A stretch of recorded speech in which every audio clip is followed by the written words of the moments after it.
HDFC bank के stock पर जो एक एनालिसिस वायरल हुआ है ना, आइए उसका निचोड़ समझते हैं। तो बात यह है कि एचडीएफसी बैंक का स्टॉक हाल ही में 5% क्यों गिरा, और अगर आप एक रिटेल निवेशक हैं तो आपको इसे कैसे देखना चाहिए। तो देखिए, पहली बात, घबराहट और हकीकत में बहुत फर्क है। हाँ, 2 दिन में 5% की गिरावट ये डराती तो है, लेकिन इस एनालिसिस के हिसाब से बैंक का जो मेन बिजनेस है ना, वो कमजोर नहीं है।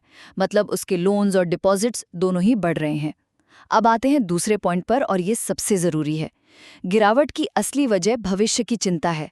देखिए, बाजार हमेशा आगे की सोचता है। बैंक का जो लोन टू डिपॉजिट रेशियो है वो लगभग 100% पर पहुंच गया है। इसका सीधा सा मतलब है कि बैंक के पास जितना भी पैसा डिपॉजिट में आ रहा है वो करीब करीब सारा का सारा लोन में दे रहा है। तो इससे क्या होगा? आगे ग्रोथ की रफ्तार शायद थोड़ी धीमी पड़ सकती है, और इसीलिए बड़े निवेशक कह रहे हैं कि भाई, इस वैल्यूएशन पर पैसा लगाने से पहले हमें बैंक में और कैश यानी लिक्विडिटी चाहिए। और आखिर में तीसरी बात, ये कोई क्रैश नहीं है, बल्कि ये तो निवेशकों के सब्र का इम्तिहान है।